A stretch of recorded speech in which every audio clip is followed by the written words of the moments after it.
Hello everyone, welcome back to my channel. आज हम class 7 के हिंदी की बसंत पाठ पुस्तक से पाठ 4 मिठाई वाला के सारांश करेंगे।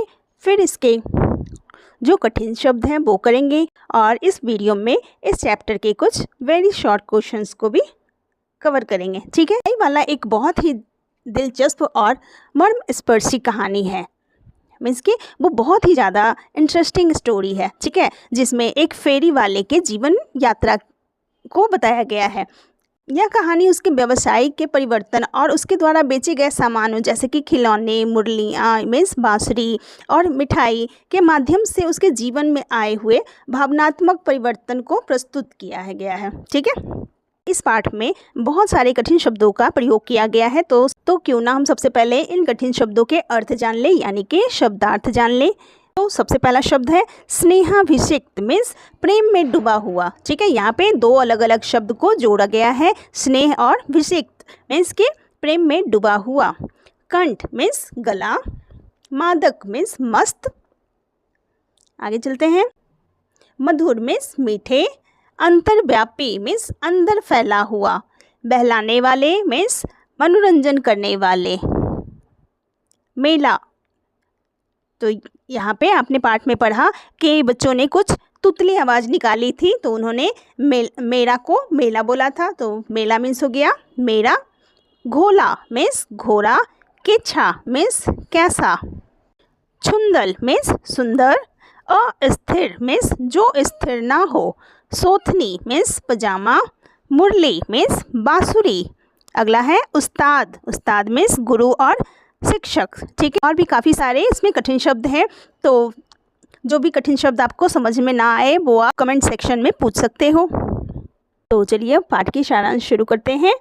तो इस पाठ के लेखक हैं भगवती प्रसाद वाजपेयी, जिन्होंने इस कहानी में दिखाया है कि एक पिता अपने बच्चों को खोने के बाद गली गली घूमकर कभी खिलौना वाला तो कभी मिठाई वाला बन जाता है और दूसरे बच्चों में ही अपनी खुशी की तलाश करने लगता है और उन पर अपना प्यार लुटाता है। इस पाठ में दिखाया गया है कि एक आदमी पहले एक खिलौने वाले के रूप में आता है। वह अपने मधुर स्वर में बच्चों को बहलाने वाला मीन्स कि खुश करने वाला गीत गाकर सुनाता है और सभी बच्चे उसके खिलौने देखकर बहुत ही ज़्यादा खुश हो जाते हैं और अपनी तोतली आवाज़ में उसकी कीमत पूछते हैं। ठीक है, और खिलौना वाला जो है वो नन्हे नन्हे बच्चों से पैसे लेकर उन्हें खिलौने दे देता है, फिर वह वहाँ से गीत गाता हुआ चल पड़ता है। राम विजय बहादुर के बच्चे चुन्नू मुन्नू भी एक दिन खिलौने लेकर आए। उसकी माँ रोहिणी इतने सुंदर और सस्ते खिलौने देखकर सोचने लगी, वह इतने सस्ते खिलौने कैसे दे सकता है। ये देखिए, ये सारे खिलौने लगे हुए हैं। तो वो सोचने लगी कि जो राम विजय बहादुर की पत्नी थी, यानी कि चुन्नू मुन्नू की मम्मी, वो सोचने लगी कि कोई इतने सस्ते खिलौने, इतने अच्छे खिलौने इतने सस्ते कैसे दे सकता है। इसके 6 महीने बाद फिर नगर में किसी मधुर मुरली बजाकर सामान बेचने वाले का समाचार पूरे शहर में फैल गया। मुरली मीन्स बांसुरी। ठीक है, वह बहुत ही सस्ती मुरली बेचता था और रोहिणी उसकी आवाज़ को सुनकर वो पहचान गई कि अरे ये तो वही खिलौने वाला है जो पहले इतने सस्ते और सुंदर खिलौना देकर गया था। फिर रोहिणी ने अपने पति के द्वारा इस मुरली वाले को बुलाया और अपने बच्चों के लिए मुरली खरीद ली। ठीक है, फिर उसे देख बच्चों का समूह खुश होकर उसके चारों तरफ इकट्ठा हो गए और मुरली वाले ने सभी बच्चों को देने के बाद उस बच्चे को भी मुफ्त में मुरली दे दी जिसके पास पैसे भी नहीं थे।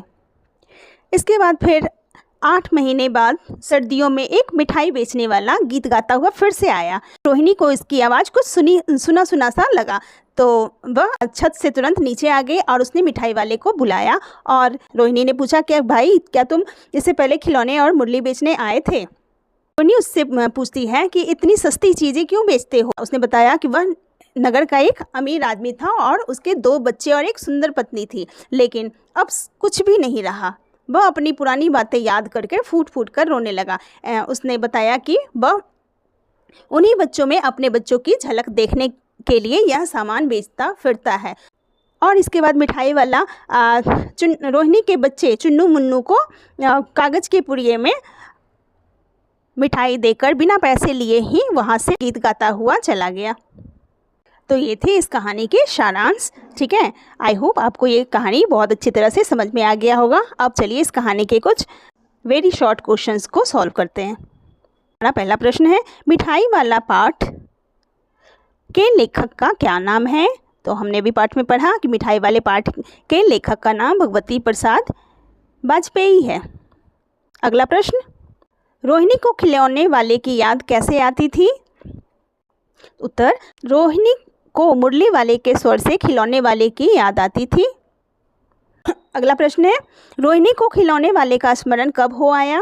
उत्तर लिखेंगे, मुरली के स्वर को सुनकर रोहिणी को खिलौने वाले का स्मरण हो आया। ठीक है, स्मरण मीन्स याद, खिलौने वाले की याद हो आया। अगला प्रश्न है, मुन्नू ने खिलौना कितने पैसे में खरीदा? उत्तर है, मुन्नू ने खिलौना 2 पैसे में खरीदा। अगला प्रश्न है, मुरली वाला कैसा साफा बांधता था? साफा मीन्स पगड़ी। ठीक है, वो कैसा साफा बांधता था? तो उत्तर लिखेंगे, मुरली वाला बीकानेरी रंगीन साफा बांधता था। ठीक है। अगला प्रश्न है, अब इस बार ये पैसा ना लूँगा, यह वाक्य किसने और किसको कहा था? तो ये वाक्य मिठाई वाले ने रोहिणी से कही थी। ठीक है। अगला प्रश्न है, राय विजय बहादुर कौन था? उत्तर लिखेंगे, राय विजय बहादुर रोहिणी का पति था। अगला प्रश्न है, मिठाई वाले की तरफ लोग क्यों आकर्षित होते थे? उत्तर लिखेंगे, एक अच्छा गायक होने की वजह से लोग उसकी ओर आकर्षित होते थे। अगला प्रश्न है, किसकी बात सुनकर मिठाई वाला भावुक हो गया था? उत्तर लिखेंगे, रोहिणी की बात सुनकर मिठाई वाला भावुक हो गया था। अगला प्रश्न है, मुरली वाले के बारे में लोगों ने क्या अनुमान लगाया? उत्तर लिखेंगे, मुरली वाले के बारे में लोगों ने अनुमान लगाया कि यह वही तो नहीं जो पहले खिलौने बेचा करता था। अगला प्रश्न है,